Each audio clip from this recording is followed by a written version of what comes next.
Dear listeners, welcome. My name is Adrian Matos, and I am the editor of the Democracy and Culture series at the Review of Democracy. And I would like to warmly welcome you to the second Book of the Month session. The series of events co-organized by the CU Review of Books and the Review of Democracy aim to promote books that provide fresh insights about the cultural landscape in which we live. Throughout these sessions, we bring together authors and scholars that would like to debate about their latest publications.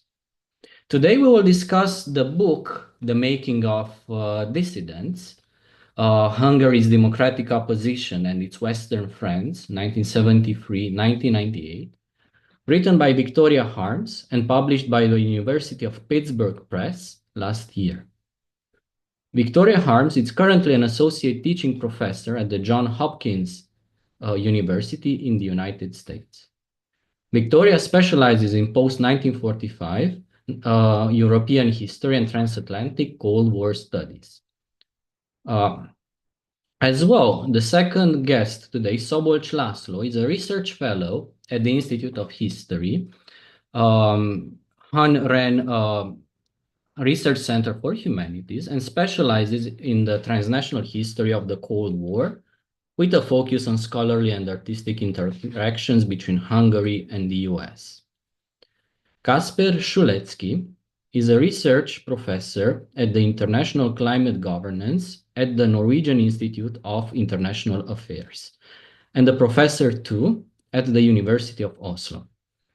His main areas of interest are politics of decarbonization, climate and environmental politics, energy security, EU climate, as well as descent migration. His book, Dissidents in Communist Central Europe, published in 2019, offered a new theoretical framework for conceptualizing the dissident movement within a transnational framework. So, we'd like to warmly welcome you, and the structure is as follows. First, the author has the honor to present the book, and then we will be followed by our two respondents, namely, first we'll go Szabolcs, then followed by Kasper. Then the author will answer to their comments. In the meantime, the online audience can write the questions in the chat section of the YouTube channel, and I will gather the questions and ask the author or the other participants. On this note, I would like to invite Victoria Harms to present her book, her main claims, arguments, and stakes. Victoria, you have the word. Well, thank you, Adrian, for this wonderful introduction and also for this great honor to share my work here in this forum. I want to thank Kasper and Szabolcs also for taking the time to read the book and join us in this conversation. I'm genuinely grateful to all three of you. Before I start regurgitating some of the major claims and arguments of the book, I thought it would be maybe interesting to hear how I actually arrived at that particular project. For that reason, I'm going to take us back to 2006 when I moved to Budapest to start my graduate studies at the Central European University. So historians will immediately notice this was the year of the 50th anniversary of the Hungarian Revolution. It's a pivotal moment in recent Hungarian history. And I'm like in my early 20s, I'm a grad student at CU and I'm from Western Europe. And I am fairly naive. I don't quite understand what is going on at the time. So Hungary is in the midst of a political crisis. All of a sudden there's tear gas everywhere and there are protests and there are, armed police forces out. And like, I'm just trying to get to CU, to my classrooms and everything.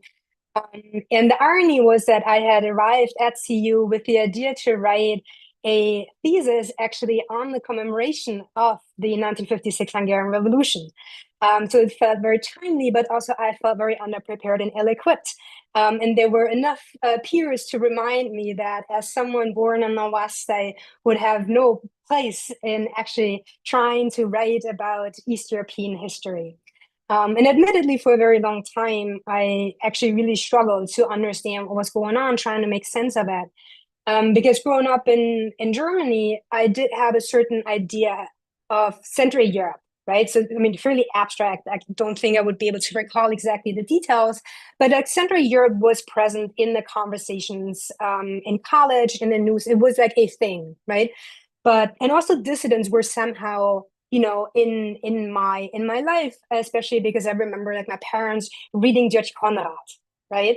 And in Budapest, I realized that many of the things that I had just assumed were, this is what Central Europe would be like. It didn't quite vibe with what I was experiencing in Hungary at the time, right? So there was a clear disconnect or discrepancy, at least, between what I thought I had known and then what I witnessed in Budapest in 2006, 2007. So I'm sitting in the old library of CEU, and at some point, like I'm really frustrated. I pick up this book by György Dalos, Archipel Goulash, Archipelago Goulash, The Origins of the Hungarian Democratic Opposition. It was this absolute eye-opener. It's published by this small, like Bremen-based publishing house. And so much of it was about 1956, and suddenly, like things start to fall into place. And from there, I got interested in the democratic opposition, right? And my advisor at the time was István Rév, the director of the Open Society Archive. He was very generous and gracious and actually taking me on as an advisee. And for years, he would mention this one event where he was at, October 1985, the Alternative Cultural Forum in Budapest. Like he would not let go of it, but also because it's István Rév, he wouldn't explain what it all meant. So I found these photos and started like searching. I was in the archives at the OJA. And now it's actually like on the cover, right? So the scene from one of the meetings in October 85. And there are all these Westerners. And I don't think I mean, as a parent, it's not self-explanatory why you would be a dissident or why you in the West would support dissidents in Eastern Europe and especially in Hungary, right? And that's more or less how the project got started. And if you pick up the book, you will realize actually start the introduction with that particular scene in October 1985. These, Western intellectuals and Hungarian dissidents assembling, on the floor, this bohemian spirit and having all these intellectual debates about the Republic of Letters and human rights and minority rights. So what I wanted to do in the book is both look further into the past, so where and why, how does this all come about, and what comes off it. So go looking back and into the present, also because I didn't want to stop in 1989. Because having been in Budapest, it became apparent that you cannot just end in 1989 and then the story is done, because obviously it continues. So having said all of that, let me give you a brief idea of some of the arguments that you will find in the book, and then I want to reserve enough time to have the conversation with Szabolcs and Casper, because I'm really curious to hear what they think, because they're also experts on these topics. So more or less, it's a book of 8 chapters, and I take the reader back to the post-war period, and I focus on 3 countries: Hungary, obviously, but also West Germany and the US, because it seemed that much of the support in the 1980s originated in those countries. So to understand the formative experience of intellectuals such as Susan Sontag, or advocates and activists such as Jerry Leiber, Arya Nair, and then of course also George Soros, I wanted readers to understand what their experience had been that would lead them to Budapest in 1985. So I take us back to the post-war period, and especially focus on the 1960s, where many of the protagonists of my story, so to say, actually gained their first political experiences. All of them are politically on the left. Many of them identify with revolutionary movements, whether that is, the Cuban Revolution, whether that is Maoism. Much of it is about the Vietnam War and the US military intervention. So there's a lot of, there's an oppositional attitude already in the 1960s, and there's a strong discontent with the status quo of the Cold War in the 1960s. So there is similar comparable experiences for the protagonists in that particular period, but they also experience a certain disillusionment between like 1968 and 1973. So between the crushing of the Prague Spring and the Paris Peace Accords that end the military intervention, the US military intervention in Vietnam. It doesn't end the war, but 1973 is formative. So that's like the first two chapters. And then there's this reorientation, and Eastern Europe becomes relevant again because new ideas emerged out of Eastern Europe. Much of it actually has to do with Poland, because anybody who does East European history will not get around Poland. And also, Savage has written an excellent book chapter, also on the intellectual and practical inspiration that comes. So you find similar elements in my book.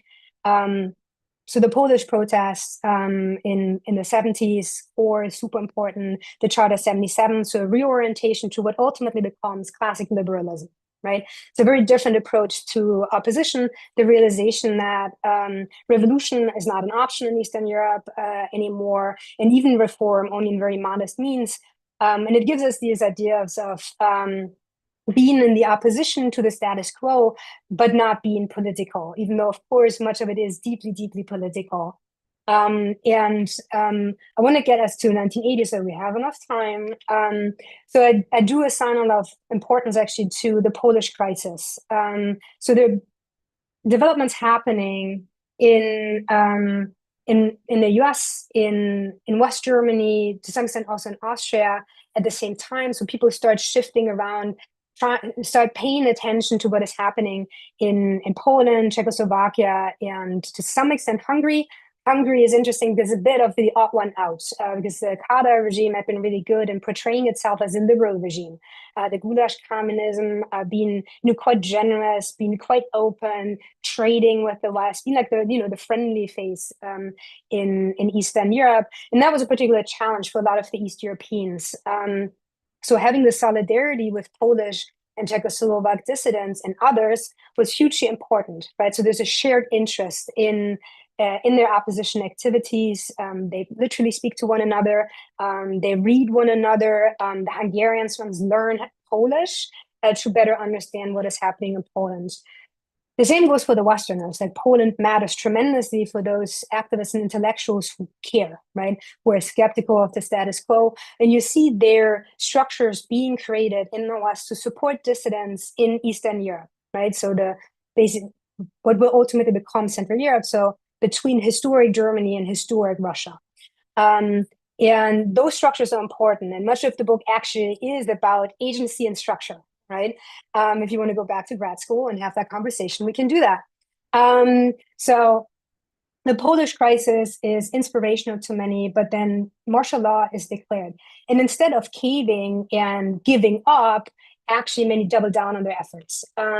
And that gets us to many organizations and institutions, some of which are still around, that are created in this effort to maintain the dialogue between East European dissident movements, as well as people in the West, right? So give credibility by founding these institutions to amplify the voices of dissidents who are perceived and portrayed increasingly in the West as the authentic voices in Eastern Europe. So 1985 rolls around, there's this big moment, we can talk about that later, of the Alternative Cultural Forum. It's a review conference from the Helsinki process, and the dissidents seize the moment to have their own forum. There are a lot of press coverage, it's hugely important. I call this the golden age, because here really you can see expertise being created. They come into their own, all their strategies and practice are really paying off in getting attention to this particular moment and the concerns over human rights, over minority rights, over peace, demilitarization, and their vision of Europe, which never ultimately materializes, right? I cover in the book also some of the domestic debates that don't make it into the Western press that much. I do think they matter in order to understand what happens to the dissidents in the 1990s. I'm going to skip a bit to 1989. So in this moment, we see especially Western experts. I'm going to name two, Tony Judd and Timothy Gordon Ash, whose expertise that was built in the 1980s, when it was like a fringe thing to be interested in Central Europe, then it really pays off, right? So they become the experts because they have all these friends, and their careers are really made on this expertise in Central European history. Central Europe then is basically appropriated by other actors, becomes a stepping stone for EU accession, membership in NATO. Dissidents don't have much to do with Central Europe as it materializes politically then in the 1990s. Because at that time, many of the dissidents who tried to break into parliamentary politics and had created their own party, they are very quickly disillusioned. They're faced with like massive, ethno-nationalism. Anti-Semitism is a huge problem for many, and also they're intellectuals, so they don't really feel comfortable with day-to-day politics, and feel that their own values would be compromised if they move forward. So it's a very difficult time for many. So that ultimately by 1996, you could say most of them have left politics and returned to their original calling, such as being a professor at the CEU. The Westerners, meanwhile, are really focused on what is happening in Bosnia. Many of their interests and priorities then shine a spotlight on what is happening in Bosnia. Those atrocities matter a lot. The experience of the Holocaust, again, matters a lot. They use a lot of their social and cultural capital to help the West better understand what is happening in Yugoslavia. So Central Europe, in a way, falls off the media grid, out of the spotlight in that particular moment, because what happens in Central Europe doesn't correspond to what many dissidents sort of, had expected or hoped for, promised in the 1980s. So that's why I take the book all the way to 1998, which gives us the election of Viktor Orban for the first time. He's the youngest prime minister. And by that time, he had already changed. So in 89, he's like this, this young, brash, very, inspiring actually leader, and who's a liberal, a classic liberal, but he changes in the 1980s, partly actually as he develops certain resentments against the former dissidents, and then appropriates a very different platform. And so ultimately, I end with what is left. Famously, that question gives us the CEU as one of the biggest legacies. I do want to point out that 20 Jobs Post-War is one of the legacies. The friendships do matter. You see a lot of these networks actually continue to exist. The EVM in Vienna still exists. So some of them continued their work, they shifted their focus, but they still exist. But of course, speaking of CU, we do have to mention that in 2019, the Fidesz government made sure it would no longer be able to operate out of Budapest, and it moved to Vienna. So I stop here, and I'm very much looking forward to the comments from Szabolcs and Kasper. Thank you. Thank you very much for the very clear and engaging introduction. Szabolcs, as a specialist in the transnational history of the Cold War, what was your reading of the book? Thank you. Thank you for inviting me to read and to talk about the book. It was really a pleasure to read it, and exciting to think about it. Although I feel seriously disadvantaged in this discussion panel because I'm the only one who has not written a book about dissidents in Eastern Europe. I've only written a chapter, but maybe this disadvantage will turn into an advantage as perhaps I see the material from distance.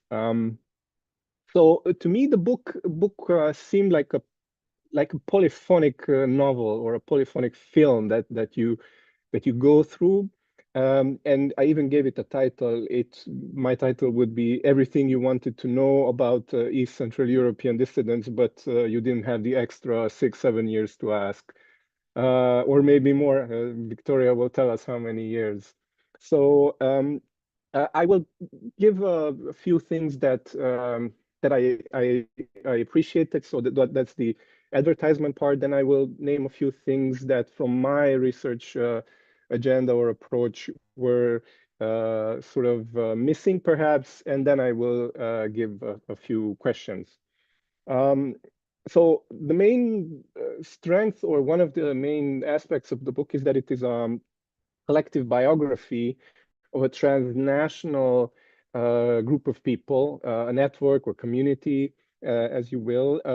And of course, it is guided through Victoria's interpretation, but it is a very strong case to show how people in different continents and different countries had similar trajectories, similar way of becoming enamored by revolutionary ideals, then disillusionment, and then sort of in a stepping on a collision course to meet in the 80s or the late 70s and the 80s. And that meeting point was liberalism, and the imaginary geography of it was Central Europe, right? So that's where they meet. And of course, as it is in films afterwards, they go their separate ways, or some films.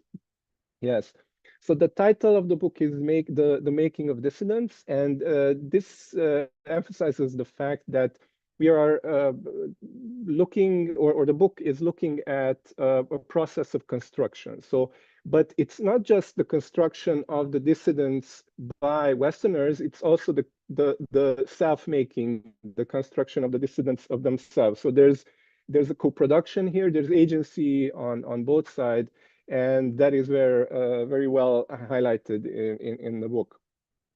Now, just to use different concepts, but basically I might be saying the same thing as Victoria. But what the other main aspect of the book is how Central Europe, as a symbolic geography, became important globally. So it's the story of how this idea it has its moment in the sun.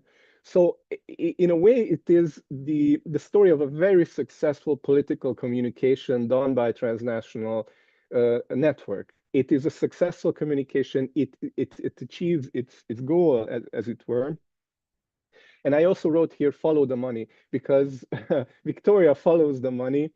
And one of the biggest surprises for me was the initial precarity of this whole community, of the whole idea of supporting East Central European or just East European dissidents.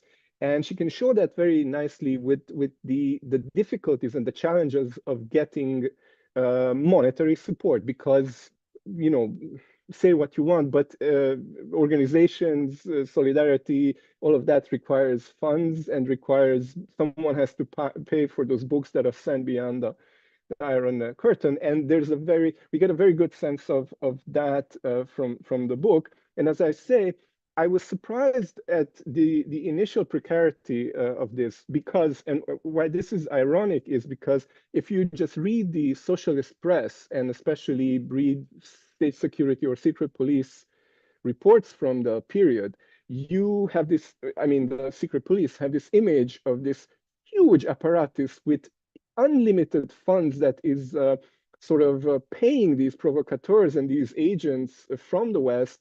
And, money is no issue. It was until, George Soros and people like him showed up. So yeah, I really enjoyed that aspect.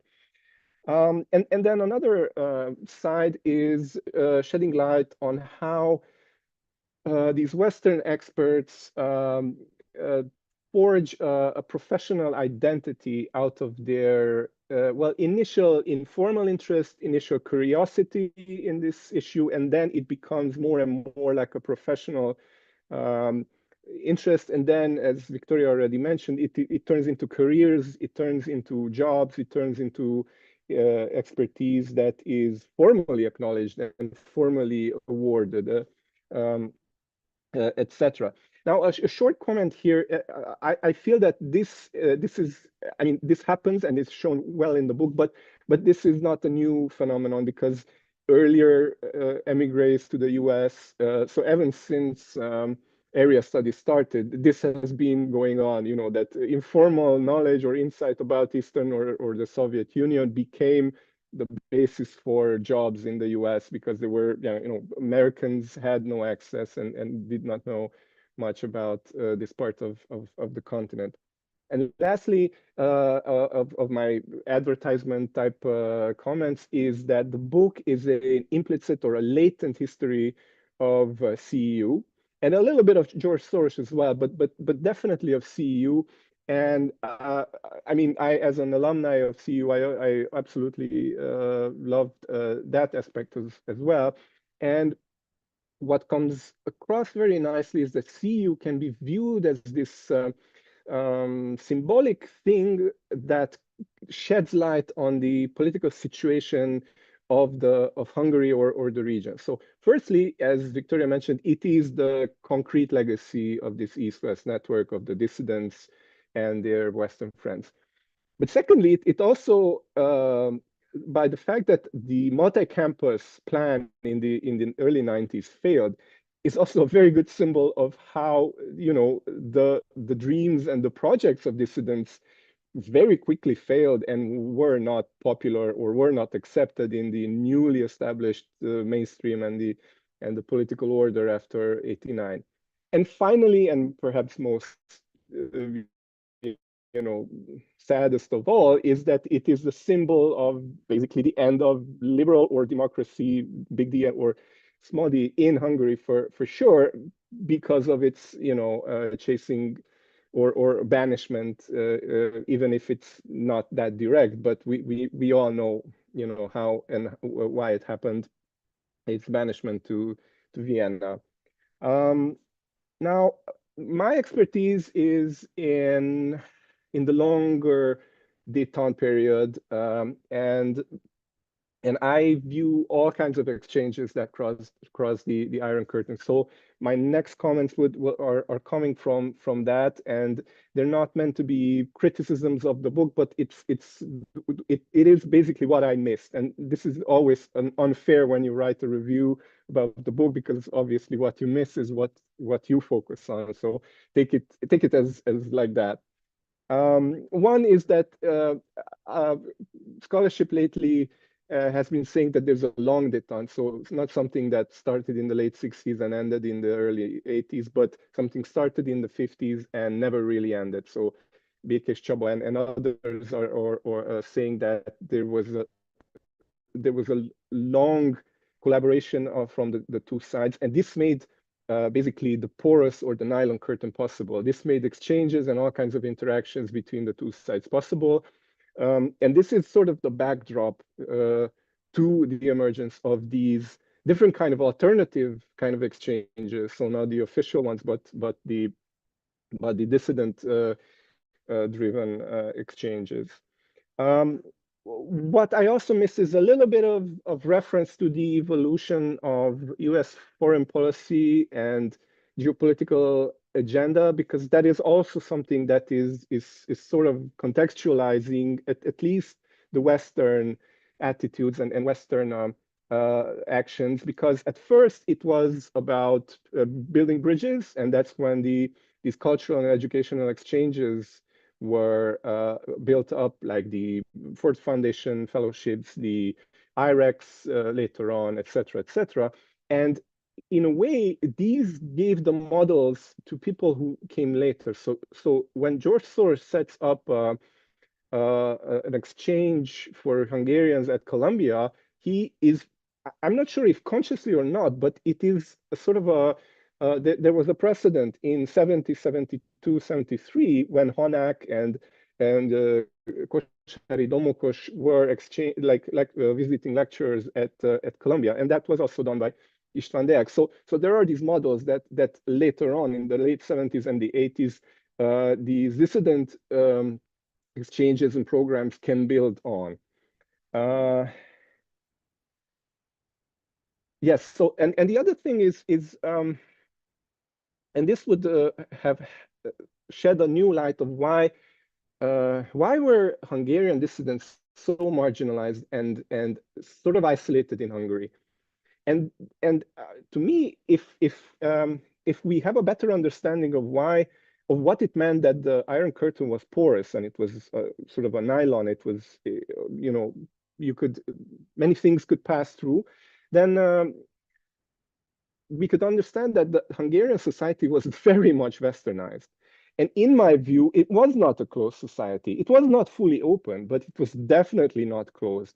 There was a bottom-up westernization from popular culture to literature to everything, which has been going on since the early 60s. So in a way, the dissidents were not the only ones who could bring in knowledge, information, interpretations of the West. There were multiple sources, films, all of that. Of course, they had their own critical and very sophisticated understanding, but I don't feel that it was a closed society to that extent.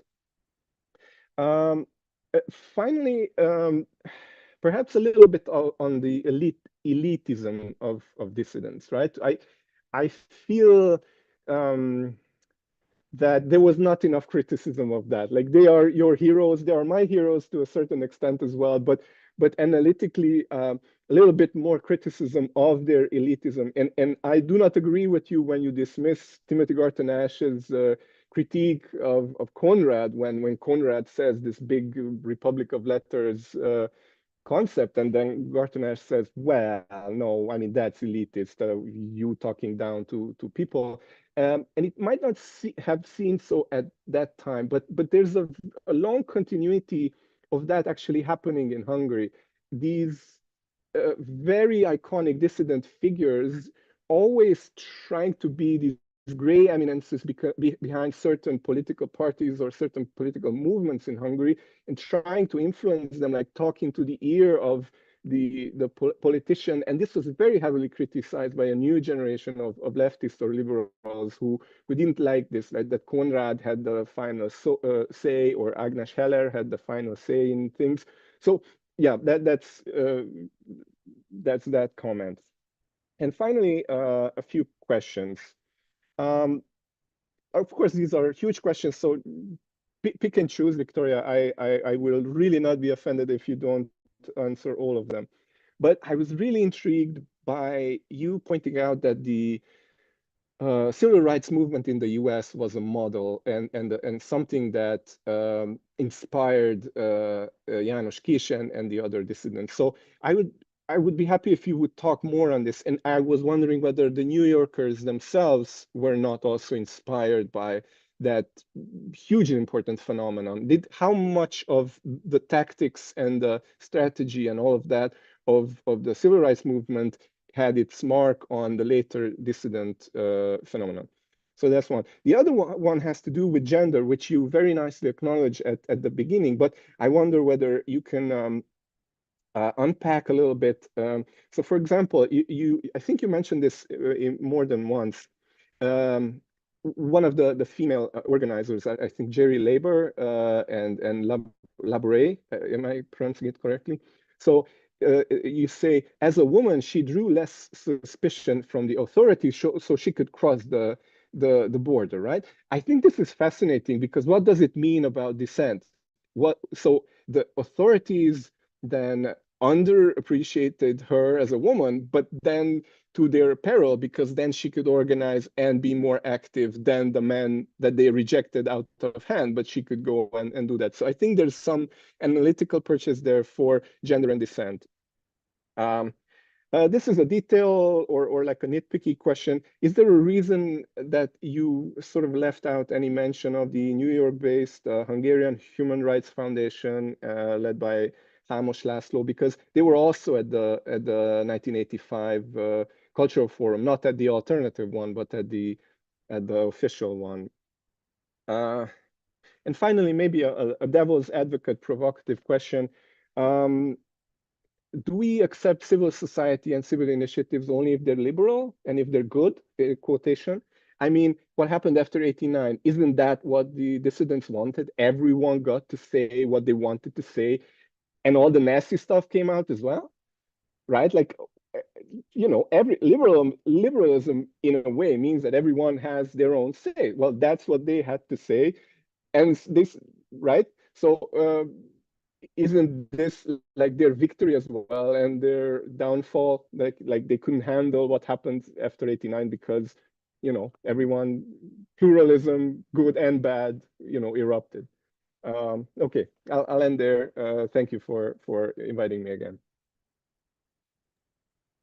Thank you very much, Sobi, for very clear and sharp presentation. I would like to invite Kasper to unfold his view about the book, and then will be followed by Victoria's answers. Thank you. Thank you very much for having me here. It's really an honor, and I will just start quickly by explaining what I'm doing here, because you introduced me in my capacity as a person doing primarily climate and energy stuff. But my story also starts in 2006, but in a different part of the world, Oslo, where I'm also based now. So I made a full circle. Where I read a book which Victoria mentions in the introduction, The Helsinki Effect by Daniel Thomas. And I remember when I was reading it, I just couldn't recognize in that story of human rights dissent the things that I knew from Poland and the way the Polish opposition self-described itself and its interactions with the West. So I came up to my professor after a lecture in international relations, and I said, "Well, I've read this book, but really, I mean, half of the story is missing there." To which he said, "Well, maybe you could write the other half." Well, I'm not claiming I have done that. I was trying for a couple of years at least, and I did write a bit about Poland and Czechoslovakia. What I never really wrote about was Hungary, because even though we speak about Central Europe as this kind of unitary region, linguistic competences do matter, and I never managed to even master the basics of Hungarian. Not everyone is, Michal Kopeček, who speaks every bloody language. But yeah, so that's how I arrived here. And well, it's really a fascinating book. I was very happy already at the very beginning to see a date, which I think is important, 1985. Conveniently, we're now talking at the 40th anniversary of 1985, and you might feel that 1985, well, it's not a date that people really think about in terms of those symbolic years, 1789, 1848, 1989, of course, and in those kind of standard stories of dissent that we've known from before, 1980s are kind of almost like a period of silence before this grand finale of 1989, when there's a happy ending, applause, cheers, the Iron Curtain falls, and yeah, we can all happily go home. Or as Victoria puts it in the book, well, in 1989 had transformed the dissidents and their historical narratives into the mainstream story. In a way, 1989 has been this threshold year, which confirmed the accuracy of the dissident self-description. And I think, and by saying we, I mean really a large part of the general public, not only historians and social scientists, we have kind of accepted this auto-description as an accurate ersatz historiography of dissent. And it has taken really quite a while for us to deconstruct this. And I think this book is a really great example of how this can be deconstructed. So instead of treating the 1980s as a moment of silence, I would actually suggest that it's a crescendo, which ends with more like a climactic 1989 moment. And 1985 is really a pivotal year in this. And I totally agree with this. And I was really therefore happy to see it. A lot happened in 1985. It was really a tipping point in Europe-wide cooperation of different kind of social independence, civil society movements, organizations, also individuals. So I think it's really great that we can meet and kind of commemorate this 40th anniversary, also the 50th anniversary of the Helsinki Accords. This is not to say that 1989 is not an important critical juncture. Of course it is. But it's just not the end of the story. And also what I really love about this book is how it takes the story beyond 1989 and into the 1990s. So if you look back at how the historiography of dissent has actually evolved, I think we started from this focus on 1989, then shifted more towards a focus on the 1980s, like rediscovering the 1980s, if you will. I think Patrick Kenny's Carnival of Revolution is really doing that. And then, of course, this is not surprising. I mean, time is passing. But for many years, 1990s were really the object of study of political science, of transitology, of the studies of transition. Now, since time has has moved on, and it is a bit hard for me also to come to grips with the fact that not only my generation's childhood, but also our early adult years are now kind of the object of study for contemporary history. We are learning to see the longer perspective, not just going back to the 1960s, but also taking the story forward and seeing how certain things that occurred in the 1980s have initiated processes that then unfolded throughout the 1990s and actually led to the situation where we are now politically in Central Europe as a region and in the individual states, because each of them has a slightly different trajectory and a different story. The book, I think it says a lot of really interesting and new things. I mean, it contributes to this broader literature in transnational history. I will come back to that. Yeah, we've already heard about the nylon curtain and what that implies, and whether that might perhaps be even more detailed.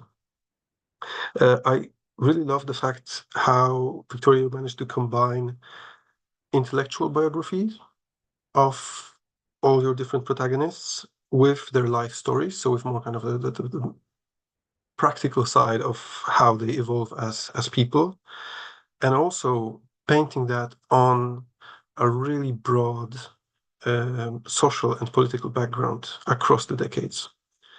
So that's really fascinating. Yeah, and you, of course, also you take the story beyond 1989, and I think it's even perhaps symptomatic to some extent that there's no single chapter in your book which is dedicated to 1989.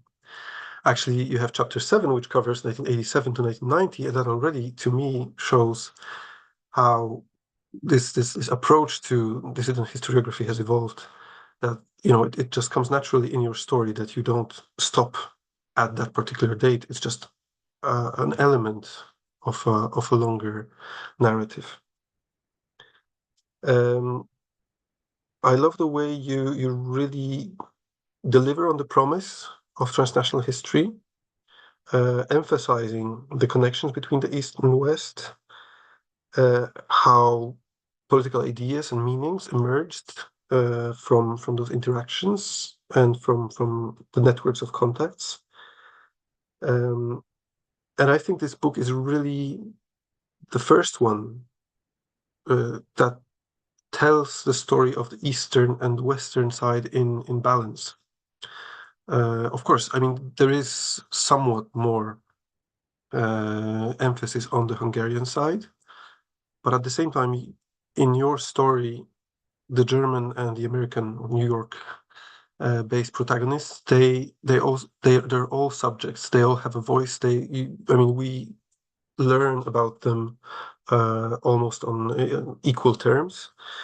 And I think this is really something that we have not seen before in this literature. So books were either focused on the Eastern side more, with maybe some vague gestures towards Western Europe and the US, or we're telling a story particularly from a Western side where the Easterners were just extras. So that's really something I find groundbreaking. And of course, you also add a lot of things that were missing before, in terms of the level of detail you provide on the Hungarian dissident history, but also on the intellectual climate and exchanges and kind of the even the detailed histories of the different milieus within Western Germany and also in the US.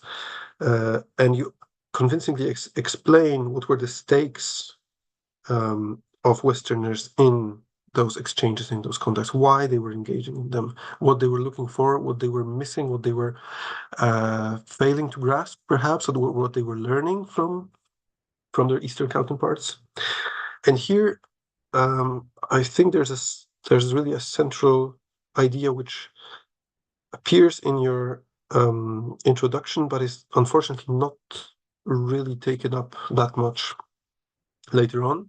You refer to Bourdieu's habitus as a concept that allows you to kind of grasp what it was that those very different people coming from geographically different places, but sharing something, sharing some set of common features which allow them to immediately tune to the same frequency and form different bonds that would actually last for decades. So maybe it's the social scientist in me. I mean, I'm not a historian. That I wish there was more of this reflection, that you actually took that concept and showed how this habitus really worked across time in your analysis. Yeah, so I mean, I have learned a lot about Hungary and in terms of history, the insights on Hungarian descent, also in Germany, but particularly, I think I've learned a lot about those meeting points. So those situations where different individuals representing different groups met and exchanged ideas. And again, recalling the work of Patrick Kenny, I think those meeting points are really significant. That, when people actually converge in space and time and something happens, this is where this vague and metaphorical really idea of transnationalism actually gains some physical qualities. Yeah, it's also I agree that this is a history of the CEU, so it's also very convenient that we're meeting here in a panel which is convened by the CEU. Well, so I have maybe just one general reflection, then I'll ask 3 questions. My general reflection is that I wonder, and I bring that up very often talking to friends who are historians, if we can learn how to generate knowledge together, because I feel that with your book now, this dissident history is a bit like a jigsaw puzzle, where you added several very important elements. But I wonder if we will ever learn to, instead of bringing a jigsaw puzzle together, if we would learn to paint a picture together, like a fresco of dissidents, rather than a set of smaller pieces that fit together maybe, but still leave some elements outside. So that's maybe an invitation to like a bigger research project in the future. And here come my questions. So now you've practiced transnational history. I mean, as I said, I think it's a really good example of this. But how do you feel, really having done this, about the ultimate possibility of transnational history? I mean, treating transnational history as some kind of an ideal, typical thing. Do you think it is really possible to write about things occurring in different national and societal contexts simultaneously with the same depth and level of nuance? Is that really feasible? Sorry. And my second question is related to this topic that occurs in your book and in several places, especially in the discussion of the 1980s. You talk about the emergence of the idea of Central Europe, and of course we've heard about this before. And you quote Todorova's critique of the Central Europe idea as a cultural project, not as a political one.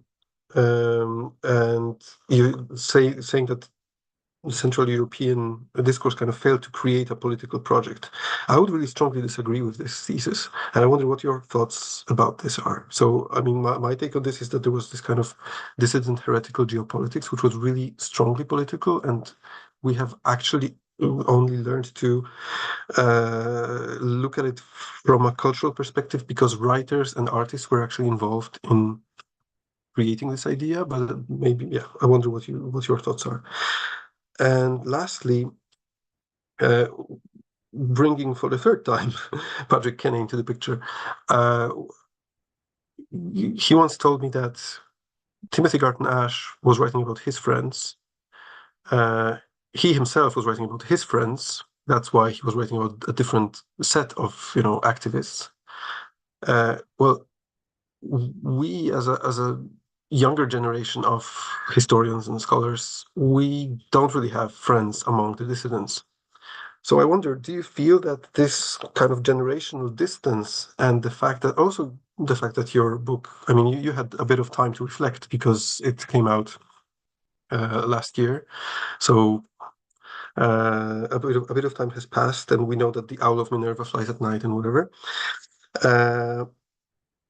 So do you feel that you've learned more because you had this kind of distance from the events you were describing? Thanks a lot for this and those. Yeah, I really look forward to the discussion.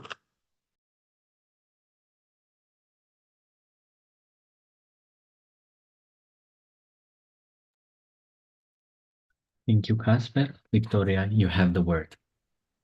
Well, thanks to both of you, Szabolcs and Casper, for these thought-provoking comments. I really appreciate everything, like all the energy you poured into reading the book, thinking about it, and providing this commentary. So let me try to answer some of the aspects, because there's some parallels in your commentary, so that we can still reserve like a minute or two at least for other questions. So thank you for noticing the accidental nature of especially the early history of this emerging network. And that's really something that I wanted to bring about, because hindsight is always 2020, right? It's always perfect, but there's nothing deterministic about this network emerging, right? So, I mean, what would have happened if George Conrad had never traveled to the 1977 Biennale in Venice, right? Which is the meeting point with the New York Review of Books, and really from there, a lot of things spiral out. So that was hugely important. It was also important to me to mention some of these, possible alternatives that ultimately did not work out, right? So the Ishvandia Columbia story is one of them. And the importance, of course, of money, right? So I think I once gave a talk that was actually along those lines, like follow the money. But then it became also, there was some feedback also where you have to be careful. You want to be careful the way you formulate some of these questions, because many of the people that I talk about are born to Jewish parents, they're culturally Jewish, they're secularized Jews, right? So that I'm not gesturing to some bizarre Jewish world conspiracy here, okay? So that I've had that conversation a lot, actually, in the making of this book. Not that it exists, but that there is you have to, the way you formulate those concerns really matters. So yeah, the initial precarity is a bit ironic if you only know the story of the dissidents through the lens of 1989, right? Because at the very beginning, it does not, you don't know what happens. And especially in this day and age, right? I do think to acknowledge the courage that it took matters, right? It is not easy to protest if you do not know what the outcome is, especially if you have previous examples of, protesting, rebelling, not ending very well. So that is part of the debate. And so, of course, you're absolutely right. Hungary is in no way exceptional. I think I do include this. One of my favorite conversations was with Laszlo Rojk. I'm sure you're not surprised. And I remember how he repeatedly would say, like, there's, people would always tell us, like, stop this. It's going so well. If you keep doing this, like someone worse than János Kádár is going to come around, right? So being confronted with those reactions, I think it really matters. And that's why 56 and rehabilitation became so important to the Hungarians. I agree with your assessment of, of course, the Iron Curtain is very porous, right? And there is like a longer development to détente that sets everything up. I do want to add though, and you get it in the story of the Fondation pour une entraide intellectuelle européenne, which then is funded by the Ford Foundation. So the Ford Foundation, that's not in the book. I had to make cuts at some point. That it was not allowed, philanthropic organizations, foundations in the US since the late 1960s were not allowed to fund political organizations because the Ford Foundation had started funding voter drives in the Deep South, and some people in Congress didn't like that. That's why you have these comments about, oh no, the dissidents aren't political, right? Because they need to retain the possibility to get funding from the Ford Foundation from the US, right? So there's something happening here, which gets me to the civil rights movement. So Janusz Kisz emphasized that a lot. And I do think there is like this, love-hate relationship actually going on with the US generally. Both of you have traveled often enough to the US, and I think you understand that there's a, sometimes quite naive understanding of what the US is like. Things might have changed since 2020 a bit, but I think especially when it comes to racism, there's like a quite naive understanding in the US and in Europe about what racism in the US is really like. So some of it is, of course, taking these ideas of you can disobey laws from the civil rights movement, you can disobey laws that are inherently unjust, right? So if you think of Janusz Kisz as a legal philosopher, that aspect matters a lot. I don't know whether you, Sabach, had ever been in Ferenc Kőszeg's apartment. There's the maid's room. I mentioned it in the book, where they have, it's like this psychedelic mural. It's a crazy site. You can find photos on Google if you start searching for it. And there's, for instance, Angela Davis on there. So especially Angela Davis, like the Black Power movement as like this inspiration, is a bit free of context, right? But it gives people courage, it gives them inspiration, and in that sense, it matters. Like what it means to them matters more than the reality of the civil rights movement, I would say. But the idea again that it goes down to like I have rights regardless of my particular context. That is what inspires the shift towards neoclassic liberalism later on. Gender, yeah. So I remember once it didn't make it into the book. A conversation with Marie Pop, who has dated 3 of the most prominent male dissidents in the 1980s. And she actually looked at me that she didn't, and she said, like, I don't understand, like, your young generation, you go on about this gender issue. But I mean, of course, I'm not one of the dissidents because the men had all the great ideas. So it was, I didn't have a comeback, also because that was not the point of the conversation. But I find it quite interesting, and that was a position, of course, that you also have to grapple with. So the self-identity, of course, like I write from, a feminist perspective. I do consider myself a feminist. And I do think of gender not just in terms of women, but of course also as men, so that men are created here as dissidents, and what attributes are assigned to them. That's what I also try to get out of, the analysis and the stories that I was sharing. Keeping time in mind, so let me briefly address some other aspects. So I think when you're in the moment, the longue durée is maybe not immediately apparent, right? So the moment that Ronald Reagan is elected in the US matters a lot. So, and it coincides with the Polish crisis, right? So that is this additional inspiration. Because Reagan, after all, and he ends the 1960s, like in all shape or form, politically, legally, he ends all of the big projects that come out of the fight on poverty, the Great Society, the civil rights movement. That is the Reagan administration, right? And that is the response. The immediate context is what these people respond to. I take the criticism that I could have worked some of these aspects out more in the analysis. Same goes for Bourdieu. I tried to hint at these aspects with the Bohemian spirit, right? But it was just the point. I have 8 chapters, and there is unfortunately just only a certain word count that you can get a publisher still to publish. And just as a reference, I'm not trying to be overly defensive, but from the manuscript that I submitted, which was like, I don't know, the 25th revision of the manuscript, to what is published now, I cut 100 pages. So which also explains why some of the people that Szabolcs, for instance, you wanted to see in there didn't make it or weren't considered because there are only that many names, especially East European names, you can publish in an English language book. And go through the number of names that I already mentioned. So it is a lot if you're not familiar with the context. Like you three are familiar with the context, so I think it's easier for you to grasp that. But I also want younger students, undergrads, to still get something out of this book, and that was partly my intention in publishing this. Would I recommend a transnational history like this as a PhD? Definitely not. Because, last you pointed out, you need to bring in a lot of linguistic competencies. Not all of us are born with it. Not all of us have the time and the structural framework to actually develop all of the linguistic competencies that are necessary for something like this. I do want to point out there is the history of East Central Europe that Kopeček, Masha, and Balash and others, Monica, have published, which was like a decade-long project. I don't know, it's like 12 people. So I think that you can don't do it as a PhD thesis. About being critical, I've more pointed out the elitism. I thought I was being critical. I was actually more concerned about being too critical and not acknowledging the courage and also the sacrifices that these people had made. CU, yes, it is an elitist project. I wouldn't deny that. You see it in the choice of where CU was supposed to be located.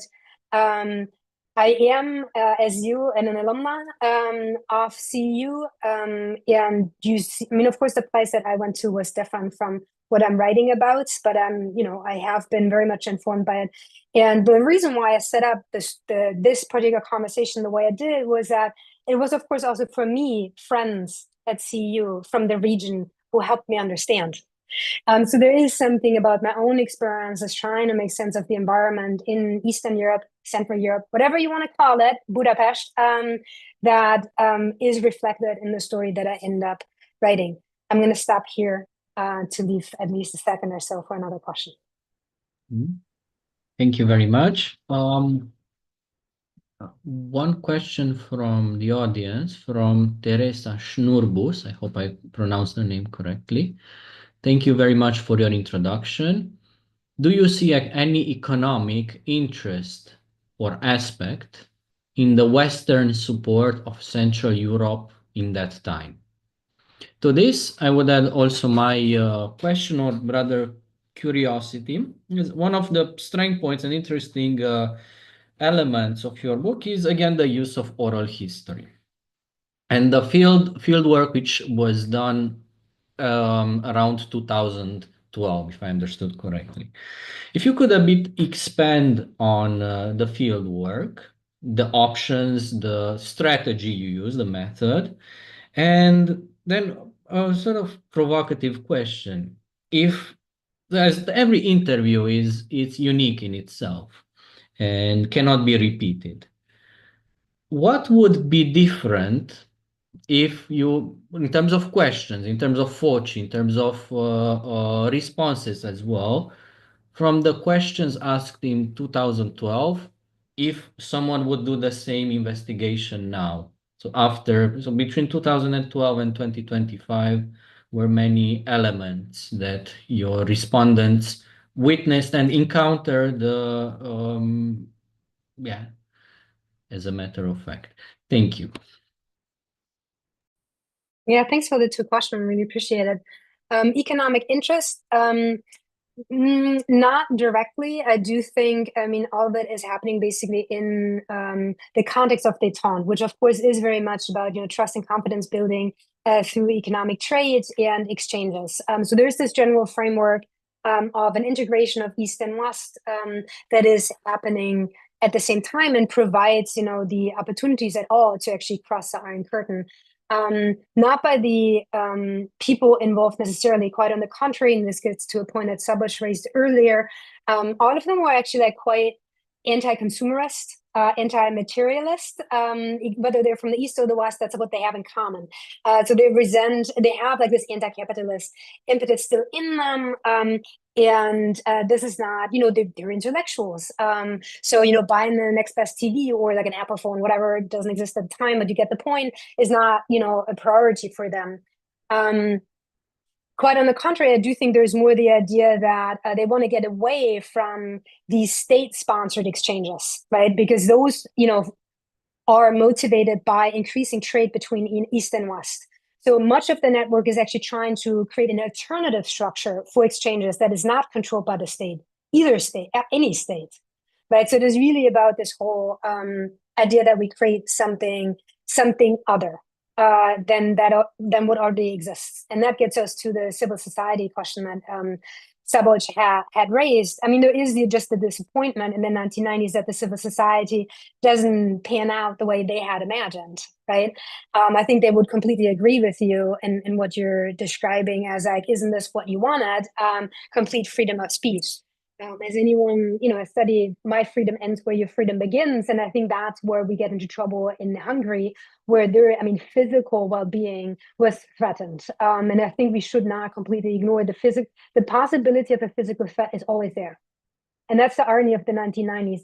There's always the fear of physical violence in the 70s and 80s. And then for them, it continues very much in the 90s as anti-Semitism becomes prominent. I remember when I interviewed Gaspar Miklos Tamás, and he was actually just talking. I think you knew where he used to live, across the street from CU. And there was like this man hanging out at the door as I was waiting for him to buzz me in. And like, it was weird. It was a weird scenario. And then I get upstairs and basically he shares with me that he's basically under surveillance. It was such a creepy moment. He had just like had this, violent, he was with his youngest child. And he had like a run-in that was a borderline violence, and now he feels under surveillance. So it was really odd moment, right? So don't ignore entirely the threat of violence is actually usually what suppresses opposition. So about oral history, so they play out. My interviews are not particularly structured. All of them are very different. Also, for those of you who know the people that I interviewed, they're have very different personalities. And that made a huge difference sometimes. And don't entirely forget, as I was doing these interviews, I'm in my mid to late 20s. I looked like I was 20. And that too had an impact. Like in workshops, I do talk about some of these uncomfortable moments and interviewing some of these characters. So if you're familiar with Hungarian history, you might actually know who I'm referring to. So that is also an aspect, right, in these experiences, and something that I actually take away when I talk to students nowadays about doing interviews, especially if it's young female students engaging with older men that are accustomed to being admired by younger women, right? So that is something that doesn't make it into a book, but as a practicing historian, actually is something that has informed my experience, because I was not prepared for that. I was completely underprepared in the 2010s. Shouldn't be a deterrent to do interviews, just be better prepared than I was. And obviously, some of them have passed away since I've done these interviews. It's taken a long time for me to finish up the manuscript because, again, it is a transnational history. There's a lot that I still uncovered after finishing the PhD on which this dissertation is based. Nevertheless, if you look at Hungary today, and if you look at our current political moment generally, I live here in Trump land, I do think we should keep researching the history of dissent in Eastern Europe alive. I mean, also studying Eastern Europe today, even though it seems unfashionable in the US to do so today or in the West at large. I definitely want to motivate and encourage anyone who's interested in this to pursue this type of research and to speak to other researchers who are around, seek advice, and have a network of people you can talk with about these ideas and learn from. So thank you. Thank you very much. And in the meantime, another question was published. So if you could share a few thoughts about the feminist movement in the 1990s in Eastern Europe, or the lack of it. I would love to just defer to Szabolcs on this one, or to an amazing colleague and dear friend of mine who's just published a history of feminism in Eastern, Southeastern Europe, Sophie Laurent. So I would say if you want to have a full response to that story and go to the real experts, which I'm not an expert on feminism in East Central Europe, please do check out the edited volume that Sophia Laurent has just published with CU Press. Thank you. And on this note, there is a podcast available on the Review of Democracy, published a few weeks ago, exactly about the book that was recently published. You can listen to it on Spotify. On this note, we would like to thank you very much for your attention. The main reason of choosing the book of the month is because of the fresh understanding of the vast literature of the topic, as well as Szabolcs clearly mentioned. It's a very good example of tracing the networks, the incentives as well, the transition of dissidents from initial artists to professional, taking it as a professional identity and turning it to an expertise in the 1990s. It also provides a very interesting new understanding of the CEU. And as Kasper mentioned, it's a very strong contribution to the transnational history, as well as a quote from Kasper, it delivers the promise of the transnational history. On this note, these listeners, in case the arguments convinced you, you should check the book. The link is provided on the Democracy Institute webpage and on the publisher's website. Let us keep in touch. Please subscribe, if you have not done already, to our media channels for more information about our regular events.